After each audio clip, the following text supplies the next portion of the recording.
ಎಲ್ಲರಿಗೂ ಕೂಡ ನಮಸ್ಕಾರ. ಆತ್ಮೀಯ ವಿದ್ಯಾರ್ಥಿಗಳೇ, ಪೋಷಕರೇ ಹಾಗೆ ಶಿಕ್ಷಕರೇ, ನಿಮಗೆಲ್ಲರಿಗೂ ಕೂಡ ಈ ಒಂದು ಜ್ಞಾನ ಅಕಾಡೆಮಿ ಯೂಟ್ಯೂಬ್ ಚಾನಲ್ಗೆ ಸ್ವಾಗತವನ್ನು ಕೋರ್ತಾ ಇದ್ದೇನೆ. ಸೊ ಇದೊಂದು ಪರೀಕ್ಷಾ ತಯಾರಿಗೊಂದು ನಿಲ್ದಾಣವಾಗಿರ್ತಕ್ಕಂಥದ್ದು. ಸೊ ಈ ಒಂದು ಚಾನಲನ್ನು ಇದೇ ಮೊದಲನೇ ಬಾರಿಗೆ ಯಾರಾದರೂ ನೋಡ್ತಾ ಇದ್ದರೆ ಆದಷ್ಟು ಬೇಗ ಈ ಒಂದು ಚಾನಲ್ನ ಸಬ್ಸ್ಕ್ರೈಬ್ ಮಾಡ್ಕೊಳ್ಳಿ. ಹಾಗೆ ಇದನ್ನು ನಿಮ್ಮ ಫ್ರೆಂಡ್ಸು, ನಿಮ್ಮ ರಿಲೇಟಿವ್ಸು ಹಾಗೆ ನಿಮ್ಮ ಕೊಲೀಗ್ಸ್ ಜೊತೆ ಇದನ್ನು ಶೇರ್ ಮಾಡಿ ಅಂತ ಹೇಳ್ತಾ, ಸೊ ಬನ್ನಿ ವಿದ್ಯಾರ್ಥಿಗಳೇ, ಈಗಾಗಲೇ ನಾವು SSLC 2021 ಹೊಸ ಮಾದರಿಯ ಒಂದು ಪರೀಕ್ಷೆಗಳಿಗೆ ಸಿದ್ಧತೆಯನ್ನು ಆರಂಭಿಸಿದ್ವಿ. ಸೊ ನಾನು ನಿಮ್ಮ ಕುಮ ಮಂಜುನಾಥ. ಸೊ ಈ ಒಂದು ಹೊಸ ಒಂದು ಮಾದರಿಯ ಪರೀಕ್ಷಾ ಸಿದ್ಧತೆಯನ್ನು ಅಂದರೆ ನಿಮಗೆ ಈ ಬಾರಿ ನಿಮಗೆಲ್ಲರಿಗೂ ಈಗಾಗಲೇ ಗೊತ್ತಿರೋ ರೀತಿ ಕೇವಲ ಪ್ರತಿಯೊಂದು ವಿಷಯವೂ ಕೂಡ 40 ಅಂಕಗಳ ಬಹು ಆಯ್ಕೆ ಅಂದರೆ ಮಲ್ಟಿಪಲ್ ಚಾಯ್ಸ್ ಕ್ವೆಶ್ಚನ್ಸ್ಗಳು ಮಾತ್ರ ನಿಮಗೆ ಇರುತ್ತೆ. ಸೊ ಹಾಗಾಗಿ ಆ ರೀತಿಯ ಪ್ರಶ್ನೆಗಳನ್ನು ನಿಮಗೊಂದಷ್ಟು ಬಹಳ ಇಂಪಾರ್ಟೆಂಟ್ ಆಗಿರುವಂಥ ಪ್ರಶ್ನೆಗಳನ್ನು ನಾನಿಲ್ಲಿ ನಿಮಗೆ ತಂದಿರತಕ್ಕಂತಹದ್ದು. ಸೊ ಈ ಒಂದು ವಿಡಿಯೋದಲ್ಲಿ ಯಾವ್ಯಾವ ಇಂಪಾರ್ಟೆಂಟ್ ಪ್ರಶ್ನೆಗಳನ್ನು ತಂದಿದ್ದೇನೆ ಅಂತ ನಾವು ನೋಡ್ತಾ ಹೋಗೋಣ. ನೀವು ಇದುವರೆಗೂ ಏನು ಓದಿದ್ದೀರಿ ಅಥವಾ ಈಗ ಈ ರೀತಿಯದಕ್ಕೆ ಹೇಗೆ ಓದಬೇಕು ಅಂತ ತಲೆನೇ ಕೆಡಿಸ್ಕೋಬೇಡಿ. ಈ ವಿಡಿಯೋನ ಸ್ಕಿಪ್ ಮಾಡದೆ ಪೂರ್ತಿಯಾಗಿ ನೋಡಿ. ನಿಮಗೆ ಕನಿಷ್ಠ ನೀವು ಫಸ್ಟ್ ಕ್ಲಾಸ್ ಮಾರ್ಕ್ಸನ್ನು ಡೆಫಿನೆಟ್ಲಿ ತೊಗೊಳ್ಬೋದಾಗತ್ತೆ. ಸೊ ಈ ಒಂದು ಚಾನಲ್ನ ಫಾಲೋ ಮಾಡ್ತಾ ಹೋಗಿ. ನೀವು ಡೆಫಿನೆಟ್ಲಾಗಿ 60% ಅಂದರೆ ಮಿನಿಮಮ್ ಫಸ್ಟ್ ಕ್ಲಾಸ್ ಮಾರ್ಕ್ಸನ್ನು ಖಂಡಿತವಾಗಿ ನೀವೆಲ್ಲರೂ ಕೂಡ ತೊಗೊಳ್ತೀರಾ ಅಂತ ಹೇಳ್ತಾ, ಬನ್ನಿ ಈ ಒಂದು ವಿಡಿಯೋದಲ್ಲಿ ಇವತ್ತಿನ ಒಂದು ಕ್ಲಾಸ್ನಲ್ಲಿ ಯಾವ್ಯಾವ ಇಂಪಾರ್ಟೆಂಟ್ ಕ್ವೆಶ್ಚನ್ಸ್ಗಳನ್ನು ಇದ್ದಾವೆ ಅಂತ ನೋಡ್ತಾ ಹೋಗೋಣ. ಸೊ ಫಸ್ಟ್ ಕ್ವೆಶ್ಚನ್ ಬಂದು, ಸೊ ಇದು ಬಂದು 2019 ಒಂದು ಕ್ವೆಶ್ಚನ್ ಪೇಪರ್ ಇರತಕ್ಕಂಥದ್ದು. ಸೊ ಇದರಲ್ಲಿ ಫಸ್ಟ್ ಕ್ವೆಶ್ಚನ್ ಬಂದು ಏನಿದೆ ಅಂತ ನೋಡೋಣ. The merchants who monopolized trade among European nations are ಅಂತ ಕೇಳ್ತಾ ಇದ್ದಾರೆ. ಅಂದರೆ ಸೊ ನಾನು ಆಲ್ಮೋಸ್ಟ್ ಇಂಗ್ಲೀಷು ಮತ್ತು ಕನ್ನಡ ಎರಡರಲ್ಲೂ ಕೂಡ ಒಂದು ಇದನ್ನು ಹೇಳ್ತಾ ಹೋಗ್ತೀನಿ ನಿಮಗೆ. ಸೊ ನೋಡಿ, ಇಲ್ಲಿ ಫಸ್ಟ್ ಕ್ವೆಶ್ಚನ್ ಏನು ಕೇಳ್ತಾ ಇದ್ದಾರೆ ಅಂದರೆ, ವ್ಯಾಪಾರದ ಏಕಸ್ವಾಮ್ಯತೆ ಯಾರು? ಯುರೋಪಿಯನ್ ರಾಷ್ಟ್ರಗಳಲ್ಲಿ ವ್ಯಾಪಾರದ ಒಂದು ಮಾನೋಪಲೈಸ್ಡ್ ಅಂದರೆ ಏಕಸ್ವಾಮ್ಯವನ್ನು ಸಾಧಿಸಿದ್ದಂಥವರು ಯಾರು ಅಂತ ಕೇಳ್ತಾ ಇದ್ದಾರೆ. Italian merchants, Arab merchants, French merchants and Indian merchants ಅಂತಂದ್ಬಿಟ್ಟು 4 ಆಯ್ಕೆಗಳನ್ನು ಕೊಟ್ಟಿದ್ದಾರೆ. ಸೊ ಇದರಲ್ಲಿ ಒಂದು ಸರಿಯಾದಂತಹ ಉತ್ತರ ಯಾವುದಾಗಿರ್ತಕ್ಕಂತಹದ್ದು ಇಟಾಲಿಯನ್ ಮರ್ಚೆಂಟ್ಸ್ ಅಂತಕ್ಕಂತಹದ್ದು ಸರಿಯಾದ ಉತ್ತರ ಆಗಿದೆ. ಸೊ ಇಟಾಲಿಯನ್ ಮರ್ಚೆಂಟ್ಸ್ ಅಂತಕ್ಕಂಥದ್ದು ಅಂದರೆ ಈ ಒಂದು ಯುರೋಪಿನ ರಾಷ್ಟ್ರಗಳಲ್ಲಿ ಈ ಒಂದು ವ್ಯಾಪಾರದ ಏಕಸ್ವಾಮ್ಯವನ್ನು ಸಾಧಿಸಿದ್ದಂಥವ್ರು ಯಾರು ಅಂತಂದರೆ ಅದು ಇಟಾಲಿಯನ್ ಮರ್ಚೆಂಟ್ಸ್ಗಳು. ಸೊ ಇಫ್ ಅಂಡ್ ಓನ್ಲಿ ಇಲ್ಲಿ ನಾನು ಇಲ್ಲೊಂದು ಕ್ವೆಶ್ಚನ್ ಚೇಂಜ್ ಮಾಡ್ತೇನೆ. ಇಲ್ಲಿ ಯುರೋಪಿಯನ್ ಅನ್ನೋದು ಬೇಡ, ಇಲ್ಲಿ ಏಷ್ಯನ್ ಅಂತ ಮಾಡ್ತೇನೆ. ಸೊ ಈಗ ಆಗಿದರೆ ಯಾವುದಾಗ್ತಿತ್ತು ಉತ್ತರ? Asian nations, the merchants who monopolise trade among Asian nations ಅಂತ ಇದ್ದರೆ ಏನಾಗ್ತಾ ಇತ್ತು ಉತ್ತರ? ಸೊ ನೋಡಿ, ನೆನಪಲ್ಲಿರಬೇಕು, ಅದಕ್ಕೆ ಉತ್ತರ ಅರಬ್ ಮರ್ಚೆಂಟ್ಸ್ ಆಗ್ತಾ ಇತ್ತು. ಸೊ ಯುರೋಪಿಯನ್ ನೇಷನ್ಸ್ನಲ್ಲಿ ಮೊನೊಪಲಿಯನ್ನು ಹೊಂದಿದ್ದವರು ಇಟಾಲಿಯನ್ ಮರ್ಚೆಂಟ್ಸು. ಅದೇ ರೀತಿ ಏಷ್ಯನ್ ಕಂಟ್ರೀಸ್ ತೊಗೊಂಡ್ರೆ ಅದು ಬಂದು ಅರಬ್ ಮರ್ಚೆಂಟ್ಸ್. ಯಾಕೆಂದರೆ ಏಷ್ಯನ್ ಕಂಟ್ರೀಸ್ನಿಂದ ಈ ಗೂಡ್ಸು ಮೆಟೀರಿಯಲ್ಸ್ಗಳನ್ನೆಲ್ಲನೂ ಇವರು ಇಲ್ಲಿ ಕಾನ್ಸ್ಟಂಟಿನೋಪಲ್ವರೆಗೂ ಕೂಡ ತೊಗೊಂಡು ಹೋಗ್ತಾಯಿದ್ರು. ಅಲ್ಲಿ ಇಟಾಲಿಯನ್ ಮರ್ಚೆಂಟ್ಸು ಅದನ್ನ ಪರ್ಚೇಸ್ ಮಾಡಿ ಯುರೋಪಿಯನ್ ಕಂಟ್ರೀಸ್ಗಳಲ್ಲಿ ಅದನ್ನು ಅವರು ಸೇಲ್ ಮಾಡ್ತಾಯಿದ್ರು, ಹೌದಲ್ವಾ? ಸೊ ಈ 2 ಪಾಯಿಂಟು ನಿಮಗೆ ನೆನಪಿರಬೇಕು. ಸೊ ಒಂದು ಟೈಮ್ ಈ ಥರ ಕ್ವಶನ್ಸ್ ಕೊಟ್ಟಿದ್ದಾರೆ ನಿಮಗೆ. ಈ ಟೈಮು ಯುರೋಪಿಯನ್ ನೇಷನ್ಸ್ ಅನ್ನೋದ್ರ ಬದಲಾಗಿ ಏಷ್ಯನ್ ನೇಷನ್ಸ್ ಅಂತ ಕೊಡಬಹುದು ಅಲ್ವಾ? ಸೊ ಹಾಗಾಗಿ ನೆನಪಲ್ಲಿಟ್ಕೊಳ್ಳಿ, ಏಷ್ಯನ್ ನೇಷನ್ಸ್ನಲ್ಲಿ ಅರಬ್ ಮರ್ಚೆಂಟ್ಸು, ಯುರೋಪಿಯನ್ ನೇಷನ್ಸ್ ಅಂತ ತೊಗೊಂಡ್ರೆ ಇಟಾಲಿಯನ್ ಮರ್ಚೆಂಟ್ಸ್ ಆಗಿರ್ತಾರೆ. ಓಕೆ, ನೆಕ್ಸ್ಟ್ ಕ್ವೆಶ್ಚನ್ ಮುಂದೆ ಹೋಗೋಣ. ಸೊ ಈ ರೀತಿ ನಾವು ಓದ್ತಾ ಹೋದಾಗ ನಿಮಗೆ ಬಹಳ ಖಂಡಿತವಾಗಿ ಫುಲ್ಲು ರಿವಿಷನ್ನು, ಇಂಪಾರ್ಟೆಂಟ್ ಪಾಯಿಂಟ್ಸ್ ರಿವಿಷನ್ ಆಗ್ತಾ ಹೋಗುತ್ತೆ. ಸೊ ಹಾಗಾಗಿ ನಾನು ಹೇಳ್ತಾ ಇರೋದು, ಸ್ಕಿಪ್ ಮಾಡದೆ ಫುಲ್ ವಿಡಿಯೋಸ್ನ ನೋಡಿ, ನಿಮಗೆ ತುಂಬ ಹೆಲ್ಪ್ ಆಗುತ್ತೆ. ಓಕೆ, ನೆಕ್ಸ್ಟ್ ಕ್ವೆಶ್ಚನ್ಗೆ ಹೋಗೋಣ. So the governor general who introduce doctrine of lapse policy. So ಈ ಒಂದು governor general doctrine of lapse, ದತ್ತು ಮಕ್ಕಳಿಗೆ ಹಕ್ಕಿಲ್ಲ ಅನ್ನುವಂತಹ ಒಂದು ತತ್ವವನ್ನು ಆರಂಭ ಮಾಡಿದವರು ಯಾರು ಈ ಒಂದು ದತ್ತು ಮಕ್ಕಳಿಗೆ ಹಕ್ಕಿಲ್ಲವನ್ನು ಅನ್ನುವಂಥ ಒಂದು ಇದನ್ನು ಜಾರಿಗೆ ತಂದರು ಅಂತಂದ್ಬಿಟ್ಟು ಕೇಳ್ತಾ ಇರುವಂಥದ್ದು ಪ್ರಶ್ನೆ. Lord Wellesley, lord Cornwallis, lord Dalhousie and lord William Bentinck ಅನ್ನುವಂಥದ್ದು 4 ಆಯ್ಕೆಗಳನ್ನು ಕೊಟ್ಟಿದ್ದಾರೆ. ಇದರಲ್ಲಿ ಯಾವುದಾದ್ರೂ ಒಂದು ಪ್ರಶ್ನೆ ಖಂಡಿತವಾಗಿ ಬರುತ್ತೆ ಈ ಒಂದು ಉತ್ತರಗಳನ್ನು ನಾವು ನೋಡ್ತಾ ಹೋದರೆ. ಓಕೆ, ಇದಕ್ಕೆ ಸರಿಯಾದ ಉತ್ತರ ಯಾವುದಾಗಿದೆ? ಡಾಕ್ಟ್ರಿನ್ ಆಫ್ ಲ್ಯಾಬ್ಸ್ ಪಾಲಿಸಿನ ಯಾರು ಇಂಟ್ರೊಡ್ಯೂಸ್ ಮಾಡಿದ್ದು? ಸೊ ಅದು ಡಾಲ್ಹೌಸಿ, ಲಾರ್ಡ್ ಡಾಲ್ಹೌಸಿ ಸರಿಯಾದಂತಹ ಉತ್ತರ ಆಗಿರ್ತಕ್ಕಂಥದ್ದು ಇದರಲ್ಲಿ. ಸೊ ಹಾಗೆ ದತ್ತು ಮಕ್ಕಳಿಗೆ ಹಕ್ಕಿಲ್ಲ ಅನ್ನುವಂಥ ಪದ್ಧತಿಯನ್ನು ಜಾರಿಗೆ ತಂದಂಥವರು ಯಾರು? ಲಾರ್ಡ್ ಡಾಲೌಸಿ ಆಗಿರ್ತಾರೆ. ದತ್ತು ಮಕ್ಕಳಿಗೆ ಹಕ್ಕಿಲ್ಲ ಅನ್ನೋವಂಥದ್ದು ಅಂದರೆ ಏನು ಅನ್ನೋದು ನಿಮಗೆ ಗೊತ್ತಿದೆ ಈಗಾಗಲೇ. ಅಂದರೆ ಯಾರು ಅಂದರೆ ಇಂಡಿಯನ್ ನಮ್ಮ ಭಾರತೀಯ ರಾಜರುಗಳಿಗೆ ಯಾರಿಗೆ ಈ ಒಂದು ಪುತ್ರ ಸಂತಾನ ಇಲ್ಲದೆ ಇರೋವಂಥವ್ರು ಅಂದರೆ ಗಂಡು ಮಕ್ಕಳು ಇಲ್ಲದೆ ಇರೋವಂತಹವರಿಗೆ ಅವರ ಒಂದು ಸಾಮ್ರಾಜ್ಯಕ್ಕೆ ದತ್ತು ಮಕ್ಕಳು ಯಾರಾದರೂ ಇದ್ದರೆ ಅವರಿಗೆ ಅದರ ಹಕ್ಕು ಇರೋದಿಲ್ಲ. ಅದರ ಬದಲಾಗಿ ಅದು ಬ್ರಿಟನ್ ಅಂದರೆ ಅವರ ಬ್ರಿಟಿಷರಿಗೆ ಅದು ಸೇರ್ತಾ ಇತ್ತು ಅನ್ನೋವಂಥದ್ದು ಇದರ ಒಂದು ಥೀಮು.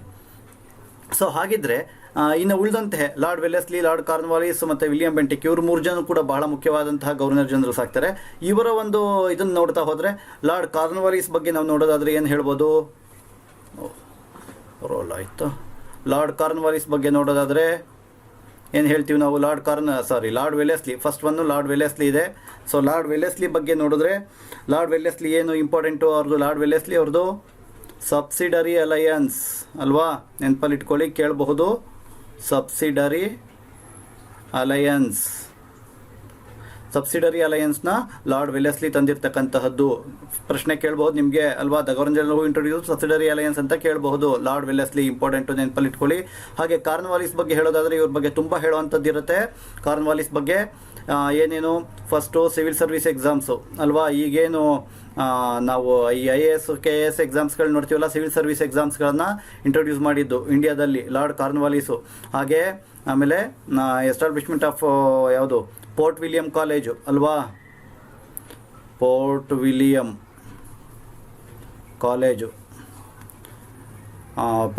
ಕಾಲೇಜು. ಅದಾದಮೇಲೆ ಪೊಲೀಸ್ ಸಿಸ್ಟಮು ಇಂಡಿಯಾದಲ್ಲಿ ನೋಡಿ, ಇದು ಕೂಡ ಒಂದು ಇಂಪಾರ್ಟೆಂಟ್ ಪಾಯಿಂಟು, ನಿಮಗೆ ನೆನಪಲ್ಲಿ ಇಟ್ಕೊಳ್ಳಿ, ನೋಟ್ ಮಾಡಿ ಇಟ್ಕೊಳ್ಳಿ ಇದನ್ನು. ಏನದು, ಇಂಡಿಯಾದಲ್ಲಿ ಫಸ್ಟ್ ಟೈಮು ಪೊಲೀಸ್ ಸಿಸ್ಟಮನ್ನು ಒಂದು ಇಂಟ್ರೊಡ್ಯೂಸ್ ಮಾಡಿದ್ದು, ಆರಂಭ ಮಾಡಿದ್ದು ಯಾರಪ್ಪ ಅಂತಂದರೆ ಅದು ಲಾರ್ಡ್ ಕಾರ್ನ್ವಾಲಿಸ್ ಆಗಿರ್ತಕ್ಕಂತಹದ್ದು. ಹಾಗೆ ಇವರು ಯಾವುದು ಥರ್ಡ್ ಆಂಗ್ಲೋ ಮೈಸೂರು ವಾರ್ನಲ್ಲಿ ಪಾರ್ಟಿಸಿಪೇಟ್ ಮಾಡಿದ್ದವರು. ಹಾಗೆ Lord Wellesley fourth Anglo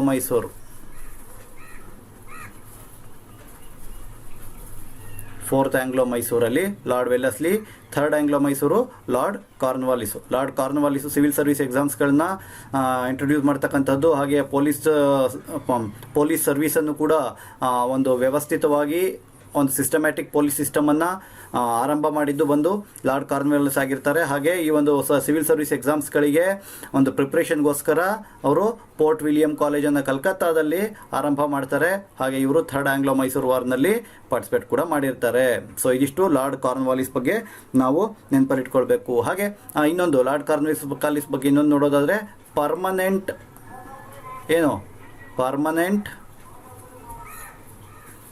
zamindari system ಅಲ್ವಾ, ಕಾಯಂ ಜಮೀನ್ದಾರಿ ಪದ್ಧತಿ, ಜಮೀನ್ದಾರಿ ಸಿಸ್ಟಮ್ ಇಂಟ್ರೊಡ್ಯೂಸ್ ಮಾಡಿದ್ದು ಕೂಡ ಯಾರಾಗಿರ್ತಾರೆ, ಲಾರ್ಡ್ ಕಾರ್ನ್ವಾಲಿಸೇ ಆಗಿರ್ತಾರೆ. Next lord William Bentinck. So ಇವರು 1828 ಅಲ್ವಾ appointed as A governor general and 1829 ಏನು ಮಾಡ್ತಾರೆ ಇವರು, ಇಂಪಾರ್ಟೆಂಟು, ನಾನು ಈಗಾಗಲೇ ಹಿಂದೆ ಹೇಳಿದ್ದೀನಿ ಇಂಪಾರ್ಟೆಂಟಾಗಿ, ಹಿ ಬಾಟ್ ಎ ಲಾ ಪ್ರಾಹಿಬಿಟ್ ಸತಿ ಸಿಸ್ಟಮ್ ಅಲ್ವಾ, sati system.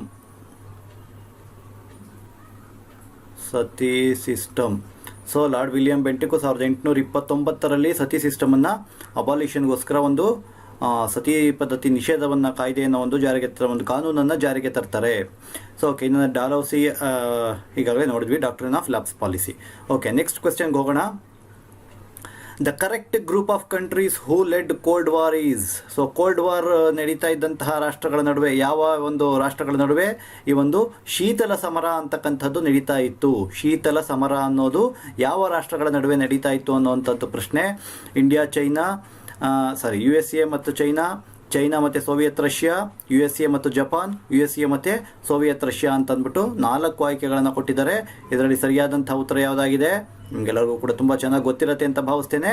USA and Soviet Russia, America ಮತ್ತು ರಷ್ಯಾ ನಡುವೆ ಈ ಒಂದು ಕೋಲ್ಡ್ ವಾರ್ ಅಂತಕ್ಕಂಥದ್ದು, ಶೀತಲ ಸಮರ ಅಂತಕ್ಕಂಥದ್ದು ನಡೀತಾ ಇತ್ತು. ಶೀತಲ ಸಮರ ಈಗಲೂ ಕೂಡ ಒಂದು ರೀತಿ ಹಾಗೆ ಇದೆ.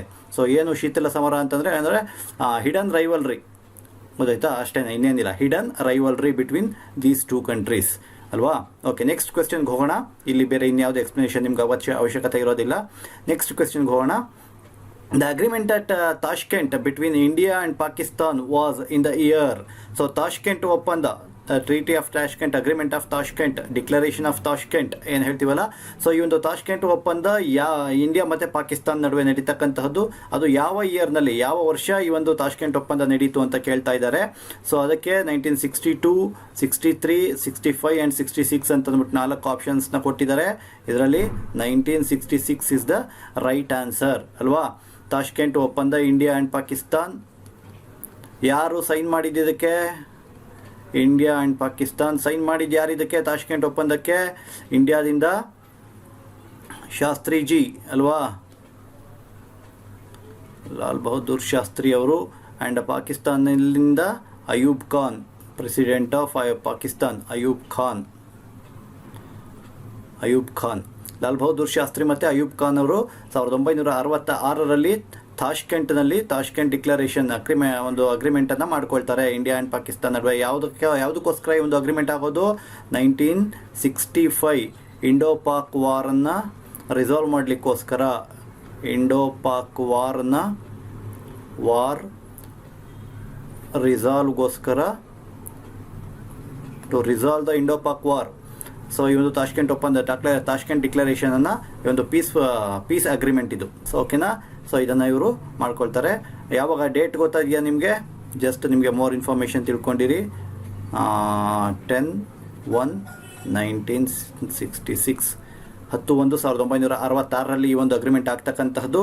ನೆಕ್ಸ್ಟ್ ಡೇ 11/1/66, 1966ರಲ್ಲಿ ಲಾಲ್ ಬಹದ್ದೂರ್ ಶಾಸ್ತ್ರಿ ಅವರು ಮರಣವನ್ನು ಹೊಂದುತ್ತಾರೆ. ಸೊ ವಿದೇಶದಲ್ಲಿ ಮರಣವನ್ನು ಹೊಂದಿದಂತಹ ಭಾರತದ ಪ್ರಧಾನಿ ಅಂತಂದರೆ ಅವರು ಲಾಲ್ ಬಹದ್ದೂರ್ ಶಾಸ್ತ್ರಿ ಅವರು. ಸೊ ಓಕೆ, ನೆಕ್ಸ್ಟ್ ಕ್ವೆಶ್ಚನ್ಗೆ ಹೋಗೋಣ. ಇಲ್ಲಿ ಬೇರೆ ಇನ್ಯಾವುದು ನಿಮಗೆ ಇನ್ಫಾರ್ಮೇಷನ್ ಇಲ್ಲ. ನೆಕ್ಸ್ಟ್ ಕ್ವೆಶ್ಚನ್ಗೆ ಹೋಗೋಣ. One of the features of unorganised sector is. So ಅಸಂಘಟಿತ ವಲಯದ ಒಂದು ಪ್ರಮುಖವಾದಂತಹ ಲಕ್ಷಣ ಏನು ಅಂತಂದ್ಬಿಟ್ಟು ಕೇಳ್ತಾ ಇದ್ದಾರೆ ಇಲ್ಲಿ. So labour, migration, wages without pay labour. So ಈ ಒಂದು ಆಪ್ಷನ್ಸ್ನಲ್ಲೇ ನಿಮಗೆ ಉತ್ತರ ಗೊತ್ತಾಗ್ಬಿಡತ್ತೆ, ಕರೆಕ್ಟಾಗಿ ಅರ್ಥ ಮಾಡ್ಕೊಂಡ್ಬಿಟ್ರೆ. ಸೊ ಈ ಒಂದು ಅಂದರೆ ಅಸಂಘಟಿತ ವಲಯದ ಒಂದು ಪ್ರಮುಖವಾದಂತಹ ಲಕ್ಷಣ ಏನು ಅಂತ ಕೇಳ್ತಾರೆ. ಲೇಬರ್ ಅಂತಕ್ಕಂಥದ್ದು ಸಂಘಟಿತ ಎರಡರಲ್ಲೂ ಇದ್ದೇ ಇರುತ್ತೆ. ವೇಜಸ್ ಕೂಡ ಇದ್ದೇ ಇರುತ್ತೆ. ವಿತೌಟ್ ಪೇ ಲೇಬರ್ ಅಂತಕ್ಕಂತಹದ್ದು ಇರೋದೇ ಇಲ್ಲ. And migration is the right answer. So ಈ ಒಂದು ಮೈಗ್ರೇಷನ್, ಯಾಕೆಂದರೆ ಇವರು ಅನ್ಆರ್ಗನೈಸ್ಡ್, ಎಲ್ಲೂ ಕೂಡ ಒಂದು ಆರ್ಗನೈಸ್ಡ್ ಇರಲ್ಲ. ಇವರು ಏನಾಗಿರ್ತಾರೆ, ಇವರು ಒಂದು ಕಡೆಯಿಂದ ಇನ್ನೊಂದು ಕಡೆಗೆ, ಅಂದರೆ ಇವ್ರದ್ದು ಲಿವಿಂಗ್ ಪ್ಲೇಸೇ ಬೇರೆ ಇರುತ್ತೆ, ಬರ್ತ್ ಪ್ಲೇಸೇ ಬೇರೆ ಇರುತ್ತೆ, ಅಥವಾ ವರ್ಕಿಂಗ್ ಪ್ಲೇಸೇ ಬೇರೆ ಇರುತ್ತೆ. ಸೊ ಆ ರೀತಿಯ ಒಂದು ವ್ಯವಸ್ಥೆ ಇರುವಂಥದ್ದು. ಹಾಗಾಗಿ ಮೈಗ್ರೇಷನ್ ಆಗ್ತಕ್ಕಂಥದ್ದು, ಒಂದು ಕಡೆಯಿಂದ ಇನ್ನೊಂದು ಕಡೆಗೆ ಬಂದಿರತಕ್ಕಂಥದ್ದು ಇವರು. ಹಾಗಾಗಿ ಈ ಒಂದು migration is the one of the main feature of the unorganised sector ಅಂತ ಅಂದ್ಬಿಟ್ಟು ನಾವು ಹೇಳಬಹುದು. ಸೊ ನೆಕ್ಸ್ಟ್ ಕ್ವೆಶ್ಚನ್ಗೆ ಹೋಗೋಣ. The highest peak in India is. So highest peak in India, ಭಾರತದ ಅತಿ ಎತ್ತರವಾದಂತಹ ಶಿಖರ ಯಾವುದು? ಹಿಮಾಲಯನ, ಗೌರಿಶಂಕರನ, ಮೌಂಟ್ ಎವರೆಸ್ಟ್, ಗಾಡ್ವಿನ್ ಆಸ್ಟಿನ್ ಅಥವಾ K2ನ? ಯಾವುದು ಇದರಲ್ಲಿ ಸರಿಯಾದಂಥ ಉತ್ತರ? ಮೌಂಟ್ ಎವರೆಸ್ಟ್ ಅಂತ ತಕ್ಷಣಕ್ಕೆ ಅನ್ನಿಸ್ಬಿಡತ್ತೆ ಅಲ್ವಾ, ಆದರೆ ಇದು ಮೌಂಟ್ ಎವರೆಸ್ಟ್ ಅಲ್ಲ. ಯಾಕೆ? ಸೊ ಇಂಡಿಯಾ ಅಂತ ಕೇಳಿದ್ದಾರೆ ಅವರು, ಹೈಯೆಸ್ಟ್ ಪೀಕ್ ಇನ್ ಇಂಡಿಯಾ ಅಂತ ಕೇಳಿದ್ದಾರೆ. ನೆನಪಲ್ಲಿ ಇಟ್ಕೋಬೇಕು, ಹೈಯೆಸ್ಟ್ ಪೀಕ್ ಇನ್ ಇಂಡಿಯಾ ಅಂತ ಕೇಳಿರೋದು. ಸೊ ಭಾರತದ ಅತ್ಯಂತ ಎತ್ತರವಾದಂಥ ಶಿಖರ ಅಂತಂದರೆ ಅದು ಗಾಡ್ವಿನ್ ಆಸ್ಟಿನ್ ಆರ್ K2 ಅಥವಾ ಗಾಡ್ವಿನ್ ಆಸ್ಟಿನ್ ಅಂತ ಅಂದ್ಬಿಟ್ಟು ಇದು ಭಾರತದ ಅತ್ಯಂತ ಎತ್ತರವಾದಂತಹ ಶಿಖರ. ಸೊ ಮೌಂಟ್ ಎವರೆಸ್ಟ್ ಏನು ಹಾಗಿದ್ರೆ? ಮೌಂಟ್ ಎವರೆಸ್ಟು ಪ್ರಪಂಚದ ಅತ್ಯಂತ ಎತ್ತರವಾದಂಥ ಶಿಖರ ಅಲ್ವಾ. So world's the highest peak ಇದು ಯಾವುದು? Mount Everest. ಎಷ್ಟು ಹೈಟ್ ಇದೆ ಇದು? 8848, 8848 ಮೀಟರ್ಗಳು ಇದರ ಒಂದು ಎತ್ತರ ಇರ್ತಕ್ಕಂಥದ್ದು. K2 ಎಷ್ಟಿದೆ? 8611 ಮೀಟರ್ ಇರ್ತಕ್ಕಂತಹದ್ದು K2, Godwin Austen. So Mount Everest ಎಲ್ಲಿದೆ? ನೇಪಾಳ ಆ್ಯಂಡ್ ಟಿಬೆಟ್ನಲ್ಲಿ ಇರ್ತಕ್ಕಂಥದ್ದು, ಇವೆರಡರ ಮಧ್ಯೆ ಇರ್ತಕ್ಕಂತಹದ್ದು ಮೌಂಟ್ ಎವರೆಸ್ಟ್ ಇರ್ತಕ್ಕಂಥದ್ದು. ಗಾಡ್ವಿನ್ ಆಸ್ಟಿನ್ ನಮ್ಮ ಭಾರತದ ಕಾರಕೋರಂ ರೇಂಜ್ನಲ್ಲಿ ಇರ್ತಕ್ಕಂತಹದ್ದು. ಕಾರಕೋರಂ ಅದೇ K2 ಅಂತಂದರೆ ಅದೇನೆ. K2 ಅಂತಂದರೆ ಕಾರಕೋರಂ ಅನ್ನೋವಂಥದ್ದನ್ನೇ K2 ಅಂತ ಹೇಳಿರ್ತಕ್ಕಂತಹದ್ದು. Okay, next Himalaya. ಸೊ ಇದು ಈ ಒಂದು ಹಿಮಾಲಯನ್ ರೇಂಜಸ್ ನಮ್ಮ ಇಂಡಿಯಾ ಮತ್ತು ಇಂಡಿಯಾದ ಒಂದು ನಾರ್ತ್ ಡೈರೆಕ್ಷನಲ್ಲಿ ಇರ್ತಕ್ಕಂತಹದ್ದು. ಸೊ ನಾರ್ತ್ ಸೈಡಲ್ಲಿ ಇರ್ತಕ್ಕಂತಹದ್ದು. ನಮ್ಮ ಈ ಒಂದು ಉತ್ತರದ ನಮಗೆ ಸುಮಾರು 2,500 ಕಿಲೋಮೀಟರ್ಗಳಷ್ಟು ವಿಸ್ತಾರವನ್ನು ಹೊಂದಿರತಕ್ಕಂತಹದ್ದು ಇದು ಅಲ್ವಾ. ಉತ್ತರದಲ್ಲಿ 2,500 ಕಿಲೋಮೀಟರ್ಗಳಷ್ಟು ಉದ್ದವನ್ನು ಈ ಒಂದು ಹಿಮಾಲಯ ಹೊಂದಿರತಕ್ಕಂಥದ್ದು. ಸೊ ಹಿಮಾಲಯನ ಏನಂತ ಕರೀತಾರೆ? ಹಿಮಾಲಯನ ನೋಡಿ, ಇದು ಕೂಡ ನಿಮಗೆ ಪ್ರಶ್ನೆ ಆಗಬಹುದು. ಹಿಮಾಲಯ ಒಂದು ಮೌಂಟೈನ್ಸ್ನ ಏನಂತ ಕರೀತಾರೆ ಅಂದರೆ ಯಂಗ್ ಫೋಲ್ಡ್ ಮೌಂಟೈನ್ಸ್ ಅಂತ ಅಂದ್ಬಿಟ್ಟು ಕರೀತಾರೆ. ಯಂಗ್ ಫೋಲ್ಡ್ ಮೌಂಟೈನ್ಸ್ ಅಂತಂದ್ಬಿಟ್ಟು ಕರೀತಾರೆ ಹಿಮಾಲಯನ. ಓಕೆನಾ. ಆ್ಯಂಡ್ ಹಿಮಾಲಯನ ನಾವು 3 ಭಾಗಗಳನ್ನಾಗಿ ಡಿವೈಡ್ ಮಾಡ್ತೇವೆ. ಯಾವ್ಯಾವುದನ್ನು ಡಿವೈಡ್ ಮಾಡ್ತೇವೆ? ಹಿಮಾದ್ರಿ, ಆಮೇಲೆ ಹಿಮಾಚಲ್, ಶಿವಾಲಿಕ್ಸ್ ಅಲ್ವಾ. ನೆನಪಲ್ಲಿ ಇಟ್ಕೋಬೇಕು. ಇದು ಕೂಡ ನಿಮಗೆ ಪ್ರಶ್ನೆ ಕೇಳ್ಬೋದು. ಹಿಮಾದ್ರಿ, ಹಿಮಾಚಲ್, ಶಿವಾಲಿಕ್ಸ್ ಇದು ಗ್ರೇಟರ್ ಹಿಮಾಲಯಾಸ್ ಅಂತ ಕರಿತೇವೆ. Lesser Himalaya and foot hills Shivaliks ಅಂತ ಕರಿತೇವೆ. ಫುಟ್ ಹಿಲ್ಸ್ ಆಫ್ ಹಿಮಾಲಯ ಅಂದರೆ ಎತ್ತರವಾದಂತಹ ಹಿಮಾಲಯ, ಎತ್ತರವಾದಂಥ ಪ್ರದೇಶಗಳಲ್ಲಿರ್ತಕ್ಕಂಥದ್ದು ಮಧ್ಯ ಹಿಮಾಲಯ. ಹಾಗೆ ಇದು ಪಾದ ಬೆಟ್ಟಗಳು ಅಂತಂದ್ಬಿಟ್ಟು ಕರಿತೇವೆ ಕನ್ನಡದಲ್ಲಿ. ಇದಿಷ್ಟು ಹಿಮಾಲಯ ಬಗ್ಗೆ ನಾವು ತಿಳ್ಕೊಂಡಿರಬಹುದಾದಂಥದ್ದು. ಗೌರಿಶಂಕರ ಕೂಡ ನೇಪಾಳ ಮತ್ತು ಟಿಬೆಟ್ ನಡುವೆ ಇರ್ತಕ್ಕಂತಹದ್ದು. ಓಕೆನಾ. ಇಲ್ಲೆಲ್ಲ ಗ್ಲೇಸಿಯರ್ಸ್ ಇರ್ತಕ್ಕಂಥದ್ದು. ಗೌರಿಶಂಕರ, ಧವಳಗಿರಿ ಇವೆಲ್ಲದು ಗ್ಲೇಸಿಯರ್ಸ್ಗಳು ಇರ್ತಕ್ಕಂಥದ್ದು, ಹಿಮನದಿಗಳು ಇರುವಂತಹ ಒಂದು ಸ್ಥಳಗಳಾಗಿರ್ತಕ್ಕಂಥದ್ದು. ಸೊ ಓಕೆ, ನೆಕ್ಸ್ಟ್ ಕ್ವೆಶ್ಚನ್ಗೆ ಹೋಗೋಣ. ಸೊ ಇದಿಷ್ಟು ಪಾಯಿಂಟ್ಸು ತುಂಬ ಇಂಪಾರ್ಟೆಂಟು, ಎಲ್ಲ ನೋಟ್ ಮಾಡಿ ಇಟ್ಕೊಳ್ಳಿ. ಓಕೆ, ನೆಕ್ಸ್ಟ್ ಕ್ವೆಶ್ಚನ್ಗೆ ಹೋಗೋಣ. Which one of the following forest refers to the stilt like roots? So stilt ಇರುವಂತಹ ರೂಟ್ಸ್ಗಳು ಎಲ್ಲಿ ಕಂಡು ಬರ್ತವೆ? ಯಾವ ಒಂದು ಈ ಬಿಳಿಲುಗಳ ಒಂದು ಬೇರುಗಳು, ಬಿಳಿಲುಗಳಿರ್ತಕ್ಕಂತಹ ಬೇರುಗಳನ್ನು ಹೊಂದಿರುವಂತಹ ಫಾರೆಸ್ಟ್ಗಳು ಯಾವುದು ಅಂತ ಕೇಳ್ತಾ ಇದ್ದಾರೆ. ಯಾವ್ಯಾವುದು? ಎವರ್ಗ್ರೀನ್ ಫಾರೆಸ್ಟ್ ಅಂತ ಹೇಳ್ತಾರೆ, ಮಾನ್ಸೂನ್ ಫಾರೆಸ್ಟ್ ಅಂತ ಕೇಳ್ತಾರೆ, ಮ್ಯಾಂಗ್ರೋವ್ಸ್ ಫಾರೆಸ್ಟ್ ಅಂತ ಹೇಳ್ತಾರೆ, ಮತ್ತು ಮೌಂಟೈನ್ ಫಾರೆಸ್ಟ್ ಅಂತ ಹೇಳ್ತಾರೆ. ಸೊ ಇದರಲ್ಲಿ ಸರಿಯಾದಂಥ ಉತ್ತರ ಯಾವುದಾಗಿರುತ್ತೆ? ಮ್ಯಾಂಗ್ರೋವ್ ಫಾರೆಸ್ಟ್ ಆಗಿರ್ತಕ್ಕಂತಹದ್ದು ಅಲ್ವಾ. Mangrove forest. ಇಲ್ಲಿ ಒಂದು ಇಂಪಾರ್ಟೆಂಟ್ ಟ್ರೀ ಯಾವ್ದು ಕಂಡು ಬರುತ್ತೆ? ಸುಂದರಿ ಟ್ರೀಸ್ ಅಲ್ವಾ. ಸುಂದರಿ ಟ್ರೀಸ್ಗಳು ಕಂಡು ಬರುತ್ತವೆ. ಹಾಗಾಗಿ ಇದನ್ನು ಸುಂದರ್ ಬನ್ಸ್ ಅಂತಲೂ ಕೂಡ ಕರೀತಾರೆ. ಸುಂದರ್ ಬನ್ಸ್ ಅಂತಲೂ ಕೂಡ ಕರೀತಾರೆ. ಎಲ್ಲಿ ಸುಂದರ್ ಬನ್ಸ್ ಅಂತ ಎಲ್ಲಿ ಕರೀತಾರೆ ಅದು ಕೂಡ ಕೇಳಬಹುದು ನಿಮಗೆ. ಗಂಗಾ ರಿವರ್ ಪ್ಲೇಟ್ಯೂ, ಗಂಗಾ ರಿವರ್ ಡೆಲ್ಟಾದಲ್ಲಿ ಈ ಒಂದು ಸುಂದರ್ ಬನ್ಸ್ ಅಂತಂದ್ಬಿಟ್ಟು ಕರೀತಾರೆ.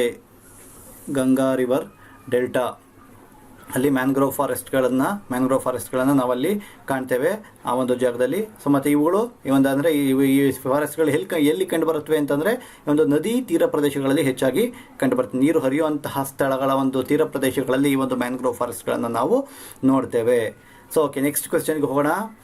The value of total production of goods and services of a country during a year is.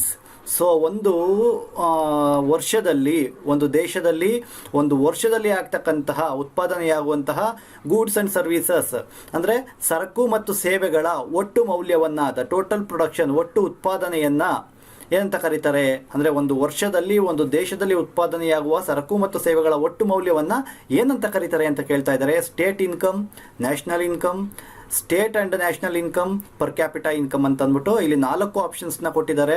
So ಇಲ್ಲೂ ಕೂಡ ನೀವು ಸ್ವಲ್ಪ ಕಾಮನ್ ಸೆನ್ಸ್ ಯೂಸ್ ಮಾಡಿದ್ರೆ ನಿಮಗೆ ಇಲ್ಲಿ ಉತ್ತರ ಗೊತ್ತಾಗ್ಬಿಡುತ್ತೆ. ಇಲ್ಲಿ ಇವರೇ ಹೇಳ್ತಾ ಇದ್ದಾರೆ ನ್ಯಾಷನಲ್, ಒಂದು ಕಂಟ್ರಿ ಅಂತ ಹೇಳ್ತಾ ಇದ್ದಾರೆ. ಸೊ ಅದನ್ನ ಸ್ಟೇಟ್ ಇನ್ಕಮ್ ಅಂತೂ ಅಲ್ಲ. ಸೊ ಇಲ್ಲಿ ನ್ಯಾಷನಲ್ ಇನ್ಕಮ್ ಅಂತ ಹೇಳ್ತಾ ಇದ್ದಾರೆ, ಎರಡನೇ ಆಪ್ಷನ್ನು. ಇಲ್ಲಿ ಸ್ಟೇಟ್ ಆ್ಯಂಡ್ ನ್ಯಾಷನಲ್ ಇನ್ಕಮ್ ಅಂತ ಹೇಳ್ತಾರೆ. ಸೊ ಇಲ್ಲಿ ಸ್ಟೇಟ್ ಆ್ಯಂಡ್ ನ್ಯಾಷನಲ್ ಇನ್ಕಮ್ ಅಂತ ಅಂದ್ಬಿಟ್ಟು ಬರೋದಿಲ್ಲ, ಇದು ಕೂಡ ಅಲ್ಲ. ಹಾಗೆ ಪರ್ ಕ್ಯಾಪಿಟಾ ಇನ್ಕಮ್ ಅಂತ ಹೇಳ್ತಾರೆ. ಸೊ ಇದು ಕೂಡ ಪರ್ ಕ್ಯಾಪಿಟಾ ಇನ್ಕಮ್ ಅಂತಂದರೆ ಅದು ಬೇರೆ ಬರುತ್ತೆ. ಸೊ ಈಗ ನಮಗೂ ಸರಿಯಾದಂಥ ಉತ್ತರ ಯಾವುದಾಗಿರುತ್ತೆ? ನ್ಯಾಷನಲ್ ಇನ್ಕಮ್ ಅಂತ ಆಗಿರುತ್ತೆ. ಅಂದರೆ ಒಂದು ರಾಷ್ಟ್ರದಲ್ಲಿ ಒಟ್ಟಾರೆಯಾಗಿ ಇಡೀ ಒಂದು ವರ್ಷದಲ್ಲಿ ಒಟ್ಟು ಉತ್ಪಾದನೆ ಆಗ್ತಕ್ಕಂತಹ ಸರಕು ಮತ್ತು ಸೇವೆಗಳ ಒಟ್ಟು ಮೌಲ್ಯವನ್ನು ನಾವು ವ್ಯಾಲ್ಯೂ ಆಫ್ ಟೋಟಲ್ ಪ್ರೊಡಕ್ಷನನ್ನು ನಾವೆಂತ ಕರಿತೇವೆ? ನ್ಯಾಷನಲ್ ಇನ್ಕಮ್ ಅಂತಂದು ಕರಿತೇವೆ. ಹಾಗೆ ಪರ್ ಕ್ಯಾಪಿಟಾ ಇನ್ಕಮ್ ಅಂತ ಅಂದರೆ ಏನು? ಇದು ಕೂಡ ತಿಳ್ಕೊಂಡಿರಿ ನೀವು. ಪರ್ ಕ್ಯಾಪಿಟಾ ಇನ್ಕಮ್ ಅಂತಂದರೆ ಏನು ಅಂತಂದರೆ, ಸೊ ಈ ಒಂದು ನ್ಯಾಷನಲ್ ಇನ್ಕಮ್ ಏನಿರುತ್ತಲ್ಲ, ಈ ಒಂದು ಟೋಟಲ್ ಇನ್ಕಮನ್ನು divided by population of the country ಅಲ್ವಾ. Population of the country. So ಅದನ್ನು ನಾವು ಡಿವೈಡ್ ಮಾಡಿದ್ರೆ ಇವನ್ ಟೋಟಲ್ ನ್ಯಾಷನಲ್ ಇನ್ಕಮನ್ನು per capita population of the ಕಂಟ್ರಿಯಿಂದ ಡಿವೈಡ್ ಮಾಡಿದ್ರೆ ನಮಗೆ ಪರ್ ಕ್ಯಾಪಿಟ ಇನ್ಕಮ್ ಸಿಗುತ್ತೆ. ಅಂದರೆ ತಲಾ ಆದಾಯ ಅಂತ ಏನು ಹೇಳ್ತೀವಲ್ಲ, ವೈಯಕ್ತಿಕ ತಲಾದಾಯ ಅಂತಂದ್ಬಿಟ್ಟು ಹೇಳ್ತೀವಲ್ಲ, ಅಂದರೆ ಒಬ್ಬೊಬ್ಬ ವ್ಯಕ್ತಿಯ ಆದಾಯ ಎಷ್ಟು ಅನ್ನೋವಂಥದ್ದನ್ನು ನಮಗೆ ಗೊತ್ತಾಗುತ್ತೆ. ಇದು ಪರ್ ಕ್ಯಾಪಿಟ ಇನ್ಕಮ್ ಆಗಿರುತ್ತೆ. ಓಕೆನಾ? ಸೊ ಓಕೆ, ನೆಕ್ಸ್ಟ್ ಕ್ವೆಶ್ಚನ್ಗೆ ಹೋಗೋಣ. Tele shopping means, tele shopping ಅಂತ ಅಂದರೆ ಏನು? ನಿಮಗೆಲ್ಲ ತುಂಬ ಚೆನ್ನಾಗಿ ಗೊತ್ತಿದೆ ಅನ್ಕೊತೀನಿ, ಯಾಕಂದರೆ ಇತ್ತೀಚೆಗಂತೂ ಇದು ತುಂಬ ಜಾಸ್ತಿ ಆಗಿರ್ತಕ್ಕಂಥದ್ದು. Trading from home it self, trading at international level, domestic trade, retail trading ಅಂತಂದ್ಬಿಟ್ಟು ಇದರಲ್ಲಿ ನೀವು ತುಂಬ ಸುಲಭವಾದಂತಹ ಪ್ರಶ್ನೆ ಆಗಿರುತ್ತೆ ಇದು ನಿಮಗೆ. So trading from home it self ಅಂತಕ್ಕಂಥದ್ದು ಸರಿಯಾದಂಥ ಉತ್ತರ. ಅಂದರೆ ಮನೆಯಿಂದನೇ ಖರೀದಿ ಮಾಡ್ತಕ್ಕಂಥದ್ದು ಟೆಲಿ ಶಾಪಿಂಗ್ ಅಂತ ಅಂದರೆ ಇನ್ನೇನಿಲ್ಲ, ಮನೆಯಿಂದನೇ ಖರೀದಿ ಮಾಡ್ತಕ್ಕಂಥದ್ದನ್ನು ನಾವು ಟೆಲಿ ಶಾಪಿಂಗ್ ಅಂತಂದ್ಬಿಟ್ಟು ನೋಡ್ತೇವೆ. ಈಗೇನು ಆನ್ಲೈನ್ ಎಜುಕೇಷನ್ ಹೇಗೆ ಈ ಟೆಲಿ ಎಜುಕೇಷನ್ ನಡೀತಾ ಇದೆಯಲ್ಲ, ಮನೆಯಿಂದನೇ ಕೂತ್ಕೊಂಡು ಕಲಿತಾ ಇದ್ದೀರಲ್ಲ, ಅದೇ ರೀತಿ ಈ ಒಂದು ಟೆಲಿ ಶಾಪಿಂಗ್ ಅನ್ನೋದು ಕೂಡ ಅಷ್ಟೇ. ಇವು ಮೂರು ಕೂಡ ಅಲ್ಲ, ಡೊಮೆಸ್ಟಿಕ್ ಟ್ರೇಡು ಅಲ್ಲ, ರಿಟೇಲ್ ಟ್ರೇಡಿಂಗು ಕೂಡ ಆಗಿರೋದಿಲ್ಲ. ಸೊ ನೆಕ್ಸ್ಟು ಇನ್ನೊಂದು ಕ್ವೆಶ್ಚನ್ ಏನಿದೆ, ನೆಕ್ಸ್ಟ್ ಕ್ವೆಶ್ಚನ್ ನೋಡೋದಾದ್ರೆ, head quarter of food and agricultural organisation is at. So food and agricultural ಆರ್ಗನೈಸೇಷನ್ನ ಒಂದು ಮುಖ್ಯ ಕೇಂದ್ರ ಕಚೇರಿ ಎಲ್ಲಿದೆ ಅಂತ ಕೇಳ್ತಾರೆ. Rome, New Delhi, New York and Geneva ಅಂತಂದ್ಬಿಟ್ಟು 4 ಆಯ್ಕೆಗಳನ್ನು ಕೊಡ್ತಾ ಇದ್ದಾರೆ ಇಲ್ಲಿ. ಇದಕ್ಕಿಲ್ಲಿ ಸರಿಯಾದಂಥ ಉತ್ತರ ಎಲ್ಲಿದೆ? ಇದು ರೋಮ್ನಲ್ಲಿ ಇರ್ತಕ್ಕಂಥದ್ದು. FAO food and agricultural organisation ಇದು ಇರ್ತಕ್ಕಂಥದ್ದು ರೋಮ್ನಲ್ಲಿ. ಸೊ ನ್ಯೂಯಾರ್ಕ್ನಲ್ಲಿ ಏನಿದೆ? ಇದನ್ನು ಕೂಡ ನಾನು ಈ ಹಿಂದಿನ ಕ್ಲಾಸ್ಗಳಲ್ಲಿ ಹೇಳಿದ್ದೇನೆ. ಏನಿದೆ? ವೆರಿ ಗುಡ್, UNOದು ಹೆಡ್ ಕ್ವಾರ್ಟರ್ ಇರ್ತಕ್ಕಂತಹದ್ದು ಎಲ್ಲಿ? ನ್ಯೂಯಾರ್ಕ್ನಲ್ಲಿ ಇರ್ತಕ್ಕಂತಹದ್ದು. ಸೊ ಅದೇ ರೀತಿ ಜಿನೆವಾದಲ್ಲಿ ಏನಿದೆ? ಜಿನೆವಾದಲ್ಲಿ WHO ಒಂದು ಹೆಡ್ ಕ್ವಾರ್ಟರ್ ಇರ್ತಕ್ಕಂತಹದ್ದು ಜಿನೆವಾದಲ್ಲಿ. ಸ್ವಿಟ್ಜರ್ಲ್ಯಾಂಡಿನ ಜಿನೆವಾದಲ್ಲಿ ಈ ಒಂದು ಹೆಡ್ ಕ್ವಾರ್ಟರ್ ಆಫ್ WHO ಇರ್ತಕ್ಕಂಥದ್ದು. ನ್ಯೂ ಡೆಲ್ಲಿ ಏನು? ಇಂಡಿಯನ್ ಕ್ಯಾಪಿಟಲ್, ಅಂದರೆ ಇದನ್ನು ನ್ಯಾಷನಲ್ ಕ್ಯಾಪಿಟಲ್ ಟೆರಿಟರಿ ಅಂತಲೇ ಕರೀತಾರೆ. ನ್ಯಾಷನಲ್ ಕ್ಯಾಪಿಟಲ್ ಭಾರತದ ರಾಷ್ಟ್ರೀಯ ರಾಜಧಾನಿ ಪ್ರದೇಶ, ನ್ಯಾಷನಲ್ ಕ್ಯಾಪಿಟಲ್ ಟೆರಿಟರಿ ಅಂತಲೇ ಕರೀತಾರೆ ಇದನ್ನು. ಸೊ ಇದಿಷ್ಟು ಈ ಒಂದು ವಿಡಿಯೋದಲ್ಲಿ ನೀವು ತಿಳ್ಕೊಂಡಂತಹ, ನೀವು ಬಹಳ ಇಂಪಾರ್ಟೆಂಟಾಗಿ ನಾನು ತಂದಿರತಕ್ಕಂತಹ 10 ಪ್ರಶ್ನೆಗಳು. ಇವುಗಳು ನಿಮ್ಮ ಒಂದು ಮುಂಬರುವ ಪರೀಕ್ಷಾ ದೃಷ್ಟಿಯಿಂದ ಬಹಳ ಅನುಕೂಲ ಆಗುತ್ತೆ. ಈ ಪ್ರಶ್ನೆಗಳಲ್ಲೇ ಖಂಡಿತವಾಗಿ ನಿಮಗೆ ಈಗೇನು ನಾವು ಡಿಸ್ಕಸ್ ಮಾಡಿದ್ವಲ್ಲ, ಈ ಪಾಯಿಂಟ್ಸ್ಗಳಲ್ಲೇ ಕನಿಷ್ಠ 1-2 ಪ್ರಶ್ನೆಗಳು ಖಂಡಿತ ಬಂದೇ ಬರುತ್ತೆ. ಹಾಗಾಗಿ ಈ ವಿಡಿಯೋನ ನೀವು ಸಕ್ಸಸ್ ಅಂದರೆ ನಿಮಗೆ ಇದು ಪೂರ್ತಿಯಾಗಿ ನಿಮಗೆ ಗೊತ್ತಾಗೋವರೆಗೂ ಎಲ್ಲ ಪಾಯಿಂಟ್ಸು ನೀವು ನೋಟ್ ಮಾಡ್ಕೊಳ್ಳೋವರೆಗೂ ಪದೇ ನೋಡಿ ನೀವು ಅರ್ಥ ಮಾಡ್ಕೊಳ್ಳಿ. ಏನೇ ಡೌಟ್ಸ್ಗಳಿದ್ರೆ ನನಗೆ ಕಮೆಂಟ್ ಸೆಕ್ಷನ್ಸ್ನಲ್ಲಿ ನೀವು ನಿಮ್ಮ ಡೌಟ್ಸ್ಗಳನ್ನು ಕೇಳಿ ನಾನು ಕ್ಲಿಯರ್ ಮಾಡುವಂಥ ಪ್ರಯತ್ನ ಮಾಡ್ತೇನೆ. ಇನ್ನು ಮುಂದಿನ ವಿಡಿಯೋಗಳಲ್ಲಿ ಚಾಪ್ಟರ್ ವೈಸು ಕ್ವಶನ್ಸ್ಗಳನ್ನ ತರುವಂಥ ಪ್ರಯತ್ನ ಮಾಡ್ತಾ ಇದ್ದೇನೆ, ಅವುಗಳನ್ನು ಕೂಡ ತರ್ತೇನೆ. ಹಾಗೆ ನಿಮಗೆ ಯೂನಿಟ್ ಟೆಸ್ಟ್ಗಳನ್ನು ಕೂಡ ನಾನು ಕೊಡ್ತಾ ಹೋಗ್ತೇನೆ. ಓಕೆನಾ? ಸೊ ಈ ಎಲ್ಲ ಒಂದು ವಿಚಾರಗಳು ಕೂಡ ಮುಂದಿನ ವಿಡಿಯೋಗಳಲ್ಲಿ ಇರುತ್ತೆ. ಸೊ ಆದಷ್ಟು ಈ ಒಂದು ವಿಡಿಯೋವನ್ನು ಹೆಚ್ಚು ಶೇರ್ ಮಾಡಿ, ನಿಮ್ಮ ಫ್ರೆಂಡ್ಸ್ಗಳ ಜೊತೆಗಳು ಕೂಡ ಶೇರ್ ಮಾಡಿ, ನಿಮ್ಮ ಟೀಚರ್ಸ್ಗಳು, ನಿಮ್ಮ ಬೇರೆ ಶಾಲೆಗಳ ಎಲ್ಲರಿಗೂ ಕೂಡ ಇದನ್ನು ತಿಳಿಸ್ತಾ ಹೋಗಿ ಅಂತ ಹೇಳ್ತಾ, ಸೊ ಎಲ್ಲರಿಗೂ ಕೂಡ ಎಕ್ಸಾಮ್ ಪ್ರಿಪ್ರೇಷನ್ಸನ್ನು ಚೆನ್ನಾಗಿ ಮಾಡ್ಕೊಳ್ತಾ ಹೋಗಿ. ಹಾಗೆ ಎಲ್ಲರೂ ಕೂಡ ನಿಮ್ಮ ಹೆಲ್ತ್ ಕಾನ್ಷಿಯಸ್ಸನ್ನು ಕೂಡ ಇಟ್ಕೊಳ್ಳಿ. ಎಲ್ಲರೂ ಕೂಡ ಮನೆಯಲ್ಲಿರಿ. Stay safe and stay healthy and be prepared for your exams. Okay na? All the best for your exams and good luck.